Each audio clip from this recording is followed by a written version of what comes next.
전능하사 천지를 만드신 하나님 아버지를 내가 믿사오며 그 외아들 우리 주 예수 그리스도를 믿사오니 이는 성령으로 잉태하사 동정녀 마리아에게 나시고 본디오 빌라도에게 고난을 받으사 십자가에 못 박혀 죽으시고 장사한 지 사흘 만에 죽은 자 가운데서 다시 살아나시며 하늘에 오르사 전능하신 하나님 우편에 앉아 계시다가 천리로서 산자와 죽은 자를 심판하러 오시리라.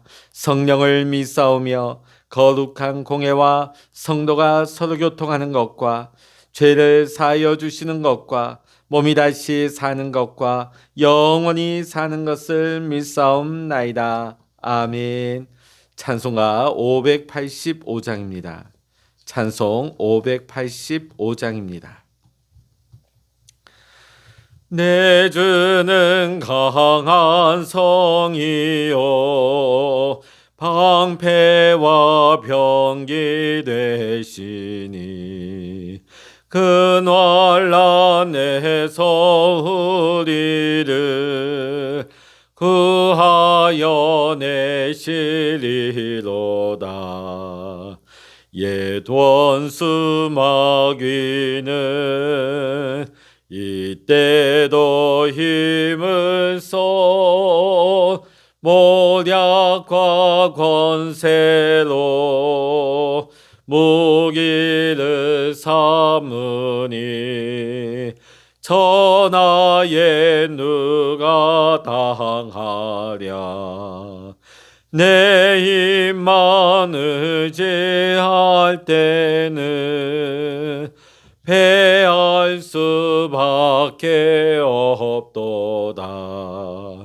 힘 있는 장수 나와서 날 대신하여 싸우네. 이 장수 누군가? 주 예수 그리스도 만군의 주로다. 당할 자 누구랴? 반드시 이기리로다. 이 땅에 마귀들 끌어 우리를 삼키려 하나. 겁내지 말고 섰거라. 진리로 이기리로다. 친척과 재물과 명예와 생명을 다 빼앗긴데도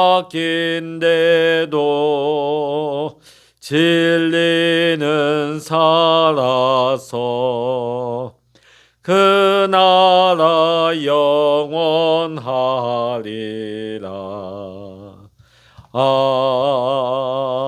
아멘. 이 시간 우리에게 주시는 하나님의 말씀 시편 46편입니다. 구약 성서 835면 시편 46편 1절로부터 11절까지 우리 같이 읽도록 하십니다. 시편 46편입니다. 하나님은 우리의 피난처시요 힘이시니 환난 중에 만날 큰 도움이시라. 그러므로 땅이 변하든지 산이 흔들려 바다 가운데 빠지든지 바닷물이 솟아나고 뛰놀든지 그것이 넘침으로 산이 흔들릴지라도 우리는 두려워하지 아니하리로다. 한 시내가 있어 나뉘어 흘러 하나님의 성 곧 지존하신 이의 성소를 기쁘게 하도다. 하나님이 그 성 중에 계심에 성이 흔들리지 아니할 것이라. 새벽에 하나님이 도우시리로다. 문나라가 떠들며 왕국이 흔들렸더니 그가 소리를 내심에 땅이 녹았도다.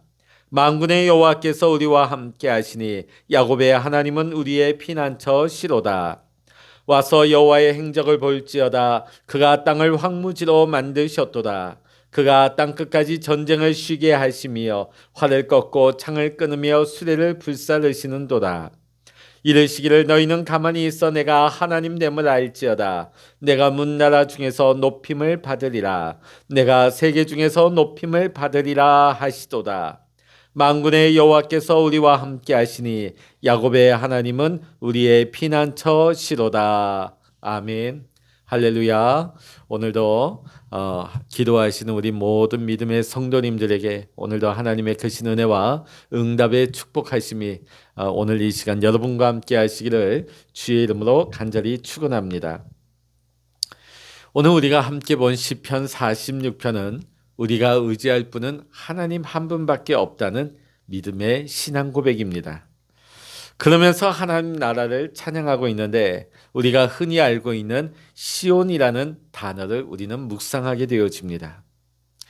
우리가 사는 인생에는 늘 사단의 유혹과 공격이 끊이질 않습니다. 우리가 이 사단의 유혹과 공격에서 벗어날 수 있는 길은 오직 하나님을 믿고 하나님을 의지하는 것 외에는 다른 방법이 없는 것입니다. 그런데 유일하게 우리의 피난처인 것이 바로 하나님이 임하시는 곳, 그것이 바로 시온입니다. 그래서 이 시온이 우리에게 주는 의미가 아주 크고 중요한 것입니다. 하지만 안타깝게도 우리는 조금만 힘이 있어도 하나님을 의지하지 않으려고 합니다. 아주 조금만 일이 잘 되어도 그 기쁨과 즐거움을 누리느라 하나님께 감사하지 않습니다. 저는 목회를 하면서 이런 경우를 왕왕히 봐왔습니다. 하나님께 도와달라고 간절히 기도하던 분이 어느 날 일이 좀 풀리고 돈이 생기니까 이제는 좀 편하게 살아야 되겠다고 놀러 다니기 바빠지고 점점 예배와 멀어지고 결국은 말씀과 떨어지는 모습을 보았습니다. 그러다가 언젠가 다시 하나님 앞에 나와 하나님을 의지하는가 하면 다시 그에게서 힘이 빠졌을 때, 힘이 없어졌을 때, 다시 가난해졌을 때, 조금만 문제가 생기면 또다시 하나님 앞에 엎드리고 겸손해지더라는 것입니다. 마치 탕자의 비유를 실제로 보는 것과 같았습니다. 더 중요한 것은 이러한 일들을 경험했다면 다음에는 안 그래야 되는데 여지없이 이런 모습이 계속해서 반복된다는 것입니다. 여러분, 이스라엘 또 특히 백성들이 사사기 시대를 보면 계속 이것의 반복이에요.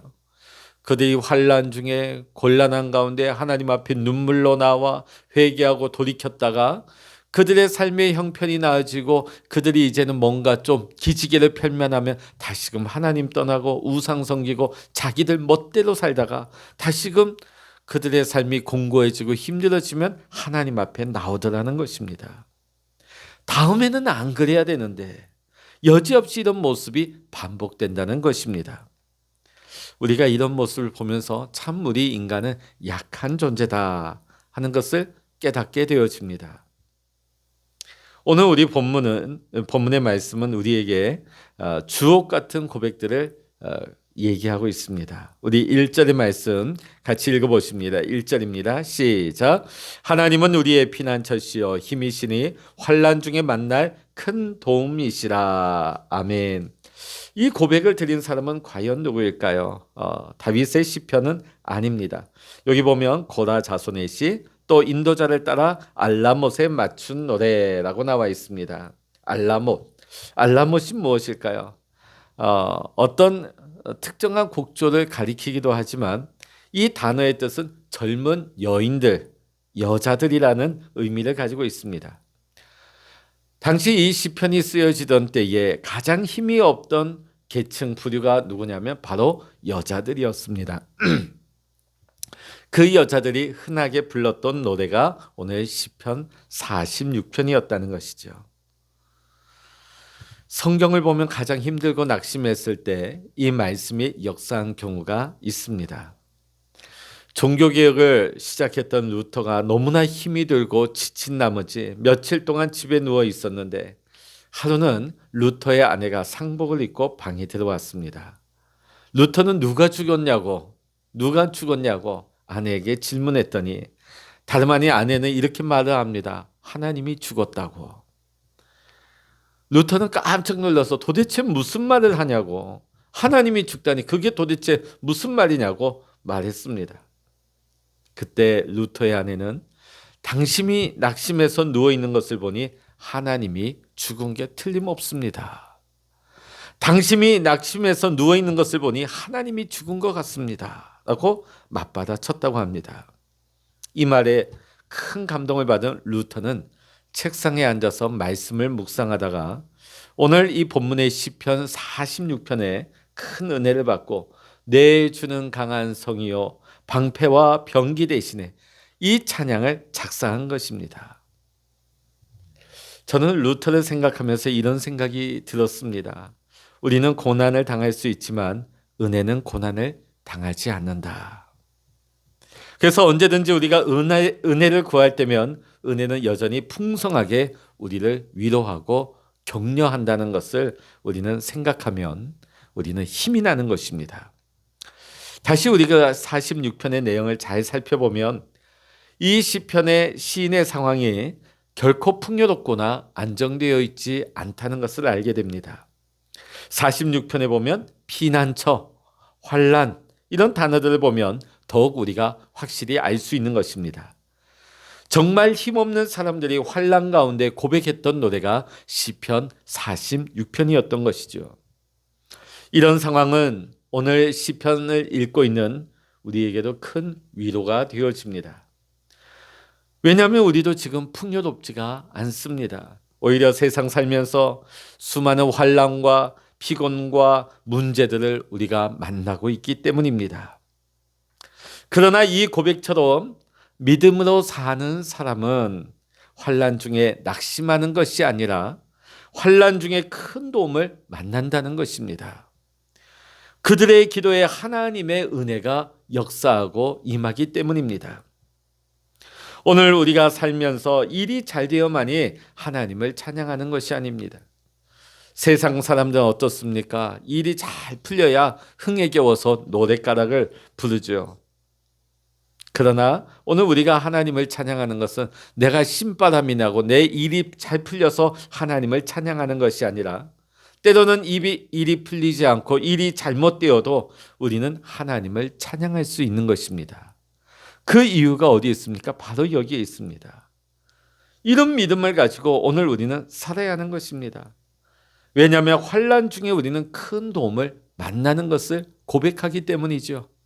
환난 가운데 하나님께서 우리와 함께 하시고 우리의 도움 되시기 때문에 환난 가운데 우리가 기도하면 하나님이 우리의 기도에 응답하시고 은혜를 베푸시기 때문에 우리는 환난 중에도 하나님을 바라보며 하나님을 의지하고 하나님을 찬양할 수 있는 이유가 여기에 있습니다.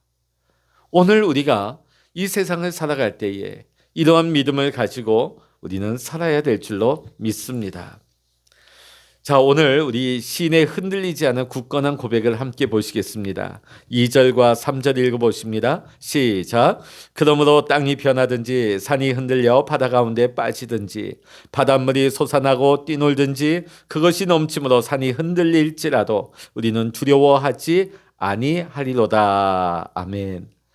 이 말씀이 생각하면 할수록 감동이 되는 것은 성경에서 이런 노래를 부르는 사람들이 모두 환난 가운데 있었다는 사실입니다. 시편의 3분의 2는 대부분 다윗이 썼는데 다윗의 상황이 어땠습니까? 사울에 쫓겨서 도망 다니는 때가 대부분이었습니다. 언제나 우리는 이런 상황이 되면 이런 환난 때에 우리는 낙심하게 되지만 오히려 하나님은 그때에 찬양을 받으십니다. 그리고 우리의 작은 신음에도 하나님은 은혜를 베푸시고 우리를 구원하여 주셔서 환난이 감사의 제사가 될 수 있도록 인도하여 주시는 것입니다. 그런데 한 가지 궁금한 것은 환난 중에 큰 도움을 만난다고 했는데 그러면 환난 중이 아닐 때는 도움을 못 받는 것인가? 평상시 때에 평안할 때는 도움이 없는 것인가? 시인은 이렇게 얘기하고 있습니다. 5절 읽어봅니다. 시작. 하나님이 그 성중에 계심에 성이 흔들리지 아니할 것이라. 새벽에 하나님이 도우시리로다. 아멘. 그 성중에 계심에. 이 말에 우리는 아멘, 아멘 우리는 고백하게 되어집니다. 하나님은 늘 우리와 함께 하시는 것이에요. 환난 날에만 함께 하시는 것이 아니라 환난 중에 우리가 성중에 거하든지 우리가 사망의 음침한 골짜기를 지나든지 늘 하나님은 우리와 동행하시는 것입니다. 그래서 우리는 흔들리지 않아야 하는 것입니다. 그럼에도 불구하고 우리의 죄성으로 인하여 우리의 약함으로 인하여 우리는 때론 흔들리고 낙심하기도 합니다. 그러나 우리가 다시금 기도할 때에 하나님이 임재하시고 우리를 위로하시는 것입니다. 오늘 시편의 시인은 그 기도할 때를 다름 아닌 새벽이라고 고백하고 있는 것입니다. 어떤 새벽이라는 것은 단순히 우리가 새벽이라고 하는 이 시간의 의미만을 가지고 있는 것이 아닙니다. 우리가 하나님 앞에 기도할 때 그 새벽에 하나님이 도우시리로다. 우리가 하나님 앞에 기도할 때 하나님이 도우신다고 표현하고 있는 것입니다. 하루를 시작하면서 가장 처음 시간, 인생의 힘들고 어려운 상황에 아무것도 할 수 없는 시간을 지나서 이제 한 걸음 뗄 수 있는 그 기도의 시간, 그 희망의 시간을 새벽에 하나님이 도우신다고 오늘 시편의 기자는 고백하고 있는 것입니다. 사랑하는 성도 여러분, 우리가 기도할 때가 바로 새벽이라는 사실을 여러분 기억하시기를 바랍니다. 새벽 곧 고난을 당할 때에 깊은 밤중에 흑암 가운데 우리는 더욱 기도해야 되는 것입니다. 우리가 가장 어두울 때가 언제입니까? 새벽 기도 드리기 직전이에요. 새벽 4시? 그때가 가장 어둡습니다. 동이 터오기 전에. 이 새벽이 무엇입니까? 고난의 밤이 가장 깊을 때에 우리는 더 하나님 앞에 나와 무릎으로 기도해야 하는 것입니다. 우리가 새벽을 깨우며 기도하지만 이 새벽 시간이 이 시간 자체가 특별한 의미를 주는 것은 아닙니다.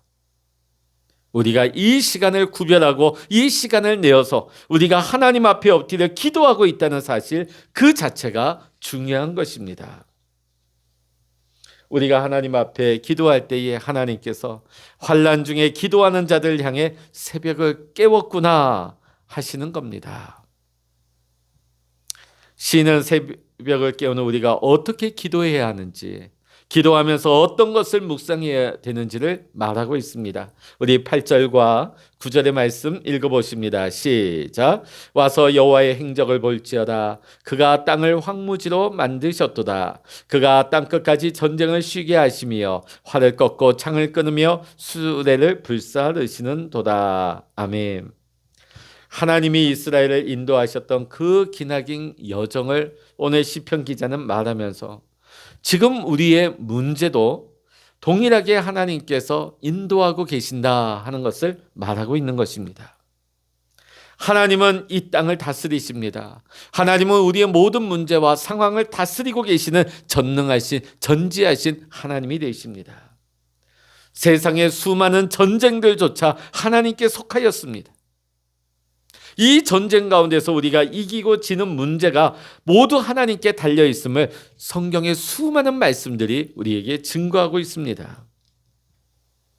우리가 이 전쟁 가운데서 우리가 승리하고 우리가 성공하는 것은 하나님의 은혜의 결과입니다. 그런데 오늘 시인의 주장은 하나님이 하나님의 방식으로 일하심을 신뢰한다는 거예요. 그리고 하나님이 지금 나와 함께하고 있다는 사실을 굳게 믿고 있는 것입니다. 믿음이 있기 위해 이 승리와 성공을 선포하고 있는 것이지요. 하나님께서 주변의 여건과 환경을 변화시켜 주시기 전에 먼저 이 시편의 기자는 그 영이 하나님을 찬양하고 있는 것입니다. 하나님이 주실 승리, 하나님이 주실 성공을 노래하고 찬양하고 있는 것입니다. 믿음의 승리를 선포하고 있는 것입니다. 아직 승리하지 않았지만, 아직 그 승리를 우리가 실제적으로는 보지 못하였지만, 이 시인처럼 우리도 승리를 선언하고 믿음으로 승리를 선포할 수 있는 이 선포자의 믿음을 본받아 하나님의 은혜로 살아갈 수 있는 우리 모두가 될 수 있기를 주의 이름으로 간절히 축원합니다. 이제는 우리가 기도하면서 하나님의 은혜를 구해야 되겠습니다. 그리고 지금도 하나님의 방식대로 우리 가운데 역사하시고 일하고 계신 하나님을 신뢰하시기를 바랍니다. 여러분 스스로 모든 것을 해결하려 하지 말고 하나님이 하시는 모든 일들 앞에 여러분의 상황을, 여러분의 문제를 올려놓고 또 하나님의 때를 기다리면서 믿음으로 기대하시기를 바랍니다. 하나님은 그렇게 믿음으로 고백하고 기대하는 시인에게 마지막으로 이런 말씀을 주고 계십니다. 이 말씀은 오늘 우리에게도 주시는 말씀이 되십니다. 10절입니다. 이르시기를 너희는 가만히 있어 내가 하나님됨을 알지어다. 내가 문나라 중에서 높임을 받으리라. 내가 세계 중에서 높임을 받으리라 하시도다. 아멘. 오늘도 여러분의 삶 가운데 여러분의 모든 믿음의 삶을 통하여서 하나님의 이름이 높임을 받으시고 날마다 하나님이 우리와 함께 하심으로 말미암아 날마다 믿음의 승리, 그 승리를 선포하고 찬양할 수 있는 우리 모두가 되시기를 주의 이름으로 간절히 축원합니다. 기도하시겠습니다. 할렐루야. 하나님 아버지, 때로는 우리는 연약하여서 낙심합니다. 그러나 오늘 이 시편 46편의 기자와 같이 우리는 여전히 환경이 변화되지 않았을지라도 우리와 함께 하시는 하나님을 신뢰함으로, 하나님을 기대함으로 말미암아 아직 승리가 오지 않았지만은, 아직 그런 현실이 바뀌지 않았지만은 우리는 하나님의 일하심을 믿습니다. 하나님을 신뢰합니다. 하나님을 기대합니다. 오늘 내 영이 하나님의 은혜를 찬양합니다. 하나님이 주실 승리를 선언합니다. 그 믿음을 선포합니다. 하나님, 오늘도 믿음으로 고백하며 승리를 선언하는 우리 모든 믿음의 성도님들에게 하나님 오늘도 함께하여 주시고 동행하여 주시고 하나님의 영광을 나타내 보여주시옵소서. 모든 감사와 영광을 우리 주님께 올려드리며 우리 주 예수 그리스도의 이름으로 간절히 기도하옵나이다. 아멘. 찬양하라 내 영혼아, 찬양하라 내 영혼아,